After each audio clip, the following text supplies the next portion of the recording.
ادامه گفتارهای رادیوی فرهنگ.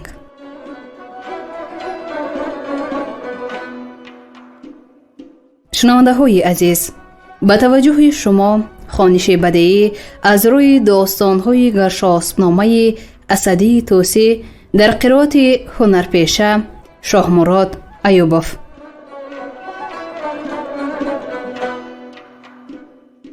گفتار 22.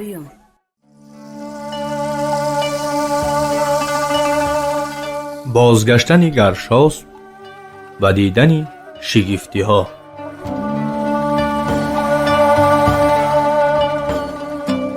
پر از نخل خرما یکی بیشه دید، چنان که آسمان بود در او ناپدید.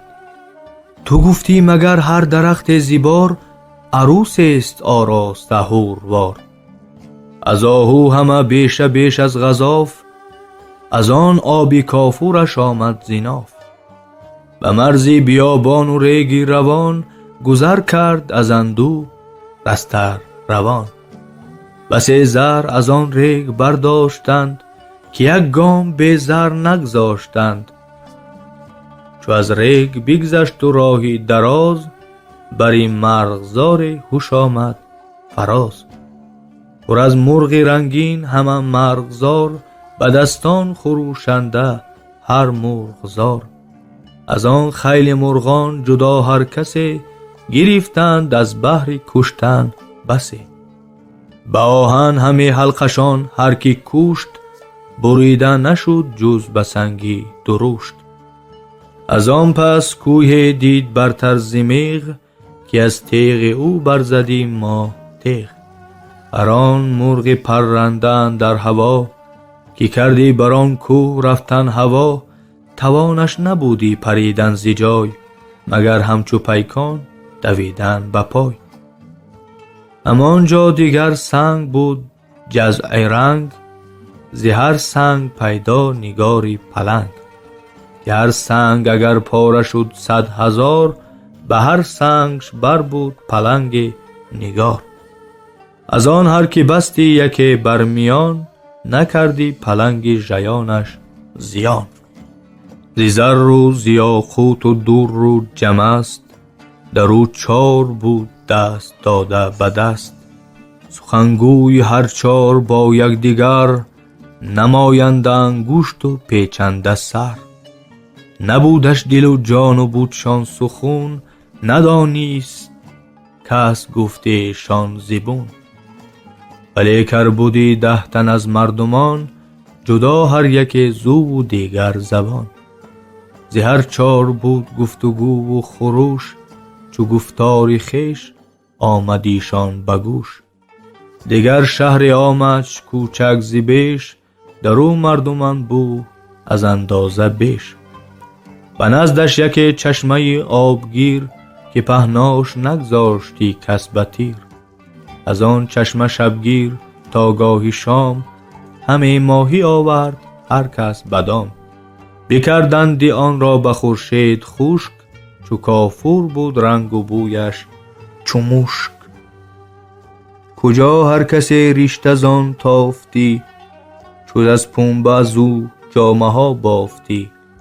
به کوه اندرش چشمه بود نیز چند، به کام اندرون آب هر یک چو قند. به گرما بودی گشته آن آب یخ، به سرما روان از بری ریگ و شخ. دیگر دید بتخانه از زر خام، سپیدش در و بام چون سیم خام. میانش یکی تخت سمینی باز، بدان تخت زرین بت خفته باز. سری سال چون آفتاب از بره، فروزندی کردی جهان یکسره. از آن تخت بود بر سر افراشتی، بجستی و یک نعره برداشتی. گراب از دهانش آمدی شاخ شاخ، بری میوه آن سال بودی فراخ. اگر نامدی برداشتی به فال، که ناچار برخاستی تنگ سال. از آن هر کس آگه گشتی ز بیش، مر آن سال را ساختی کار خویش. برابرش میل بودند گیخته، از آن میل طبل برآویخته. کی را دور بودی کسو خویش و یار، به نامش چو بردی زدی کف دوبار. شدی طبل اگر مرده بودی خموش، وگر زنده بودی گرفتی خروش. از آن چند منزل دیگر برگذشت، به نخچیرگه بود روز بدشت. زمین دید یک سر هم از سادریغ، برو بوم از او همچو برجوش دیغ. فروزان در آن ریگ با تف و تاب، دوان ماهیان دید همچون دراب. به اهواز گویند باشد همین، نیابند جای بدیگر زمین. به بوم بود خشک و از نم تهی، خورندش زنان از پی فربهی. به جای دیگر دید به سنگ لاخ، درخت گشنبرگی بسیار شاخ. برو پشم رسته زمیشان فزون، به نرمی چو حز و به سرخی چو خون. یکی شهر بود نزدش آراسته، پر از خوبی و مردم خواسته. از آن پشم هر کس همی تافتند، و از او فرش و هم جامه ها بافتند. هر آنگه که خرم بهار آمدی، گلی آن درخت آشکار آمدی. چو گاو یک جانوری تیز پوی، ز دریا کنار آمدی نزد اوی. شدی گه گهش پیش غلطان به خاک، چو خواهشگری پیش یزدان پاک. همی تا بودی گل از نزدش 3 ماه، نرفتی مگر زی چراگاه گاه. خروشیدن و ناله انگیختی، زدی بر زمین سر ز پیشی درخت. همی تا بکندی سر و لخت لخت. شدی باز و تا گل ندیدی به بار، نگشتی به نزد درخت آشکار. از آن جایگه رفت خرم روان، و پیش آمدش ژرف رود روان. چو خور برکشیدی به خاور فرود، سوی باختر رفتی آن ژرف رود. چو از باختر باز برتافتی، سوی خاوران آب بشتافتی. مران را ندانستی از چیست کس، شدن روز و شب بازگشتن ز پس. 2 روز از شگفتی همان جا بماند، چو لخت برآسود لشکر براند. یکی پشته دید از گیاه حله پوش، برو سبز مرغ گرفته خروش. خوش آواز مرغ فزون از عقاب، کجا خشک دشته بود و دور از آب. و از بحر مرغ بودی آب کش، شدی حوصله کرده پر آب خوش. یکی پشته جستی سر اندر هوا، نشستی برو برکشیدی نوا. که تا هر که مرغ بودی آب جوی، برش تاختندی به آواز اوی. مران مرغکان را همه آب سیر، بکردی پس از پشته رفتی به زیر. دیگر چند کوه دید از سو ز راه، نمک سر به سر سرخ و زرد و سیاه. به یک رنگ هر کوه برگرد اوی، هم از رنگش ایستاده آب بجوی. باری غارشان نیستان و غیش، رسم شیر هر سونش و از اندازه بیش. یکی گلبنی تازه در نیستان، گلش چون قدح در کفی میستان. هر آن غمگینی کامدی نزد اوی، شدی شاد کان گل گرفتی ببوی. گرش بیم بودی زی شیری نژند، چو بر شیر رفتی نکردی گزند. اگر چی بودی گلش پژمرده سخت، چو شاخ بریدی کس زان درخت. به می در فکندی شکفته شدی، دیگر باره گل خوش کفته شدی. همه نیستان گشت گردی دلیر، به شمشیر بفکند بسیار شیر. دیگر مرغکان دید همچون چکاو، همه بانگ رفت از بری چرخ گاو. میان آتش برکشیده بلند، خروشان و غلطان درو بیگزند. از آن پهلوان را دروغ برفروخت، از آتش همی پر ایشان نسوخت. پژوها شنیدم که باشد چنین، جز از بوم شروان دیگر نیست این. چون این گفت داننده زان سپاه، که شهر است ایدر به یک روزه راه. به بام آن که دارد به هیزم بسیج، کشادن نیارد از این مرغ هیچ. که آتش برو برفروزد زود، گیرد نر از آن آتشی تیز و دود. 2 هفته چنان چون سمندر بود، ندارد غم ار آتش اندر بود. کشندش سبوک هر که آرد به دست، بدان شهر خوانندش آتش پرست. از آن برد چنده ز بحر شگفت، از آن دشت روزی دیگر برگرفت. شد آنجا که گیرد همه روی بوم، ز بحر محیط آبی دریای روم. از این سو بدان سوی دیگر کشید، سوی مرز شیزر سپه در کشید. چنان دید دریا ز بس موج تیز، که بر هم زدی گیتی از رستخیز. تو گفتی زمین رزم سازد همی، سپه ساخت بر چرخ بازد همی. شده است ابر گیردش بکین تاختن، سوارانش کوهند در تاختن. ز شبگیر تا نیم شب در خروش، دریدی همه چرخ ها موج گوش. ستادی گهیم شب چون زمین، بودی تا سپیده دمان همچنین. در آن شورش آمد همه زی کنار، شکسته شدی مایه بیشمار. که هر یک سری موج را تاج بود، به بالا مه از گنبدی عاج بود. نه آن مایه دانیست کس کجاست، نه آن مرغ کز وی چنان مایه خواست. همانجا دیگر دید چند آبگیر، پر از مردمی خوردی هم رنگ قیر.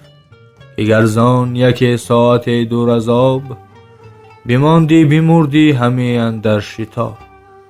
دیگر جانور دیگر چندان هزار، که می گشت برگیردی دریا کنار. شنیدم که شب هم بران بوم و بر، ز دریا برآورد یکی جانور. ز زردی همه پیکرش زرد فام، درفشان چو خورشید هنگامی بام. تن آنجا که خارد به سنگ اندرون، زمین گردد از موی او زرگون. برد هر کسی جامه بافد از اوی، چو آتش دهد تاب و چون مشک موی. ز 100 گونه خزمان بدو گرد، کسش باز نشناسد از زیر زرد. از او کمترین جامه شاهوار، بیارزد به دینار گنج 1000. یکی جامه زان تا ببردی به گنج، به کف نامدی جز به بسیار رنج. جهان پهلوان داشت زان جامه 60، که ناید به عمر یکی زان به دست. 40 روز نزدیک دریا کنار، شب از بزم ناسود و روز از شکار.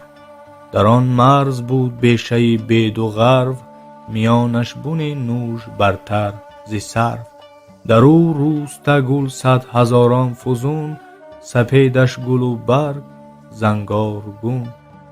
هر آن کس که از آنجا گل بگرفتی به بوی، شدی مست خواب و افتادی بروی. چو بگنیدی آن کار دیده به خواب، کز او شوست باید همی تن به آب. بپوییدی شد هر کس از خواب سوست، از آن خواب تنشان ببایست شست. سوی اندلس برد از آنجا سپاه، که آرام ناورده روزی براه. بری اندلس باز دلی شادکام، برآسود 1 هفته با بزم و جام. سری هفته برداشت جای رسید، کوه چند را عنبری مه بدید. پر از برف هر کوه زبون تا به تیغ، برافرازی هر کوه یکی تیری میغ. و سرما و گرمای سختی شگفت، بزان کوه و میغ بودی و برف. بران برف بود جانور مهزی پیل، چو مشکی پر از آب هم رنگ نیل. کشادند و خوردند هر کس همه، از آن آب خوششان نبود بس همه. سپه گردی هر کوه بشتافتند، بسی کانی سیمی سرا یافتند. همه در دل سنگ بگداخته، چو آبی فسرده برون تاخته. و خیروار بردند از آن هر یکی، دیگر نیز از ایشان سر آمد بسی. سپهبد هیونان سرکش هزار، به صندوق ها کرد از آن نقره بار.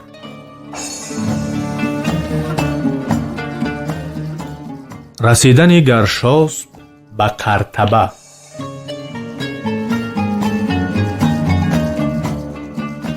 سوی قرطبه رفت از آن جای شاد، یک شهر خوش دید خرم نهاد. به نزدیک او ژرف رود روان، که خوشیش در تن فزودی روان. از آن شهر یک چشمه مرد سیاه، بدان ژرف رود آمدی گاه گاه. ز شبگیر تا نیم شب زیر آب، بودی اندرو ساخته جای خواب.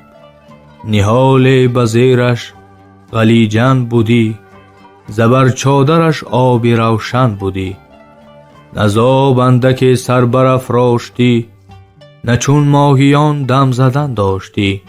همان کرد پیش سپهدار نیز، سپهبد بخشید بسیار چیز. از آنجا شتابان ره اندر گرفت، به نخچیر کردن کمان برگرفت. به گلرخش روز سپرده اینان، همه تاخت بر دوم گور دمان. سرانجام از او گشت نادیده گور، شد و تشنه و مانده در تف هور. به کوه برآمد هم از سنگ و خار، تن چندش از ویژگان دست یار. ره دید بر تیغ کوهسار تنگ، بر آن ره ستودانی از خار سنگ. بدو در تنی مرده سهمناک، شده استخوانش از پی و گوشت پاک. سرش مهتر از گنبد بود بلند، گره گشته رگها برو چون کمند. دو دندانش مانند آجین ستون، یک ساقش از سی رشامت فزون. به سنگ درون کنده خطها بسی، بود از برش و نشناخت آن را کسی. همه هر کی بود لب به دندان گرفت، در آن کال بد ماند زیزید شگفت.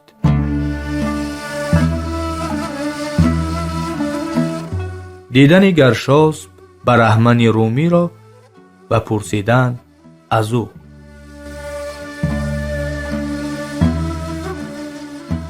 سپهدار از آنجا بشد با گروه، همه آب جست اندر آن گرد کوه.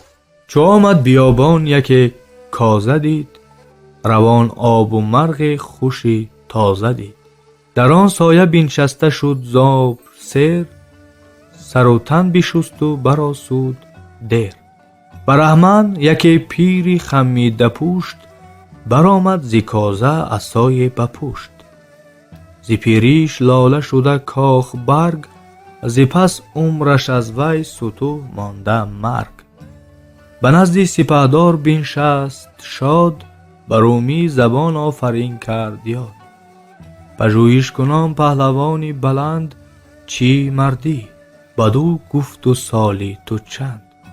تو تنها کسی جفت فرزند نه، پرستنده و خویش و پیوند نه. از این کوه و بیبر چی داری به دست، چی خوشنید از ایدر گزیدی نشست. بدو گفت سالم به 900 رسید، دلم بودن از گیتی ایدر گزید. دل آنجا گراید که کامش رواست، خوش آنجا راست گیتی که دلها هواست.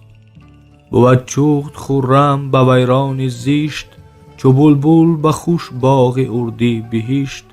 شب و روز میزید پرستیست را، نشست این کوه خورد و پوشیش گیاه. گر از آدمی نیست خویشم کسی، دیگر خویش و پیوند دارم بسی. خرد هست مادر مرا هوش پدر، دل پاک هم جفت و دانش پسر. هنر خال و شایسته فرهنگم، ره داد و دین دو برادر به هم. هوا و حسد هر دو هم بندند، همان خشم و آزم پرستندند. بر این گونه هم بندگانند و خویش، که کس ناردم هرگیز آزار پیش. نیم نیست تنها اگر بی کسم، که با من خدای است و یار و بسم. جهان را پرستی تو این نارواست، پرستیش خدای جهان را سزاست. جهان جان گزایی از او جان فزای، جهان گم کننده است و او رهنمای. جهان جفتی غم دارد او جفتی ناز، جهان عمری کوته کند او دراز. اگر هیچ دشمن تو را نیست کس، جهان دشمنی آشکار است بس. شد آگه جهان پهلوان زان سخن، و فرزانه رای است پیری کهن. همی خواست تا بینگرد راهی راست، کشند در سخن پایگه تا کجاست. بدو گفت کیف گنج فرهنگ و هوش، نه نیکو بود مرد دانا خموش. هر آن کو نکو رای و دانا بود، نه زیبا بود گر نگویا بود. چی مردم که گویا ندارد زبان، چی آراسته پیکری بیروان. نکو مرد از گفت خوب است و خوی، چو شاخ از گل و میوه باشد نکوی. کی را سوی دانش بود دست رس، ورا پایه تا دانش اوست بس. هر آن کس که نادان و بیرای و بون، نه در کار او سود نه در سخن. درختش دان خشکی بی برگ و برگ، که جز سوختن را نشاید دیگر. بود مرد دانا درختی بهشت، مرو را خیرد بیخی پاکی سریشت. برش گوناگون دانشی بی شمار، که چندش چینی کم نگردد زیبار. زیدانا سزد پرسش و جست و جوی، کسی کو نداند نپرسند از اوی. نخستین سخن از خیرت بود کنون، بگو تا خیرت چیست زی رهنمون. چون این پاسخ آراست داننده پیر، که روخ از خیرت گشت دانش پذیر. تنی ما جهان است کوچک روان، برا پادشاه این گران مایه جان. بجان است این تن ستاده به پای، چنان که این جهان از توانا خدای. برون ور درونش بدانیش ره است، زهر جان بود در جهان آگه است. روانش یکی نام و جان دیگر است، ولیکن درست او یکی گوهر است. نه جان است این گوهر و نه روان، که از بون خداوند این است و آن. ولیکن چو دانستیش راهی راست، روان گرش خانی و گر جانش رواست. کنیف است این تن که با رنگ و بوی، بدو هرچی بدهی بگنداند اوی. در او جان ما چون یکی مستمند، میانی کنیف به زندان و بند. ندارد زبون دادگر پادشاه، کسی بیگناه را به زندان روا. پس این جان ما هست کرده از پیش، که از انسان به بند است در جسم خیش. دیگر دشمنانندش از گوناگون، فراوان ز بیرون تنش و اندرون.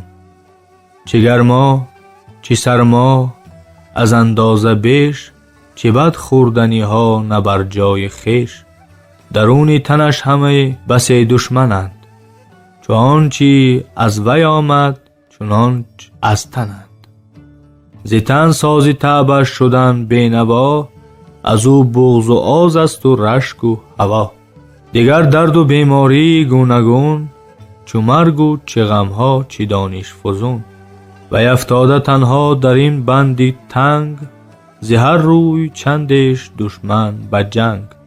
گهش جنگ ساز این و گه آن دیگر، میان اندرو با همه چارگر. سرانجام همه گردد از جنگ سیر، برو دشمنانش بباشند چیر.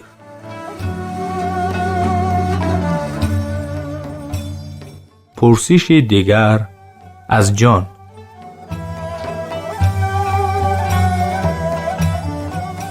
سپهدار گفتش سری سرکشان، که از جان مرا خوب داده نشان.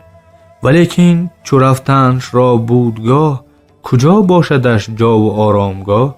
ورا گفت بر چارمین آسمان، بود جای او تا به آخر زمان. به قندیل اندر ز پاکیزه نور، بود مانده آسوده و از رنج دور. چو باشد گهی رستخیز و شمار، به تن زنده گرداندش کردگار. گزارد همه کارش از خوب و زیشت، گرش جای دوزخ بود گر بهشت. رهی ایزی ارداند و جای خیش، شود باز آنجا که بود است پیش. یکی دیگرش زندگانی بود، که آن زندگی جاویدانی بود. کند هم بود هرچی رای آیدش، هر آن کام باید بجای آیدش. اگر زان که جانی بود تیره بین، نه آرایشی داد داند ندین. بماند چو بیچاره مستمند، چو زندانی جاویدانه ببند. خرد مایور گوهر روشن است، چو جان او و جان مر ورا چون تن است. ز هر چه آفریدی شد و بود نخست، همه چیزها او شناسد درست. چراغ است از فره کردگار، به هر نیک و بد داوری رستگار. روان را درستی و بینای اوست، تن مردمی را توانای اوست. چو چشمه است بیننده و راه جوی، که دادار را دید شاید دروی. چو شاه است دین تاجش و دادگاه، دلی پاک دستور و دانش سپاه. همه چیز زیر و خرد از بر است، جز زید که از هم خرد برتر است. درخت است از مردمی سایه ور، پوشش بیخدین برگ و بارش هنر. زدوده یکی آینه است از نهان، که بینی در او چهره هر دو جهان. به هر جانور بر او پادشاست، زیدادار امید و فرمان و پند. مران راست کو از خرد بهرمند، خردمند اگر با غم و بیکس است. خرد غمگسار و کسی او بس است. بپرسید دیگر که تن را خوریش، پدید است هم پوشش و پرورش. خور و پوشش و جان پاکیزه چیست؟ کی داند بدان پوشش و خورد و زیست؟ چون این گفت که از پوشش و به از این، مدان چیزی جان راه به از راهی دین. شنیدم که رفته روانها زی تن، بنازند یک سر بنیک و کفن. همان پوشش است این کفن بیگمان، که هرگز نساید بود جاویدان. خوری جان هم از دانش آمد پدید، که جان را به دانش توان پرورید. بود مرده هر کس که نادان بود، که به دانشی مردن جان بود. بپرسید بازش که مرگی چی چیز، همان مرده است چند گونه است نیز. چون این گفت داننده دل بر همان، که مرگ جدایی است جان را ز تن. دو گونه است مرده ز راه خرد، که دانا بجز مرده شان نشمرد. یکی تن که به جان بماند بجای، دیگر جان نادانی دور از خدای. چو جان رفت اگر رست از اندوه و بند، زیان نیست گر بر تن آید گزند. دیگر باره پرسید گردی گزین، که ای بسته بر اسب فرهنگ زین. خوری جان بگفتی کنون گوی راست، چی چیز است جان نیز و جایش کجاست؟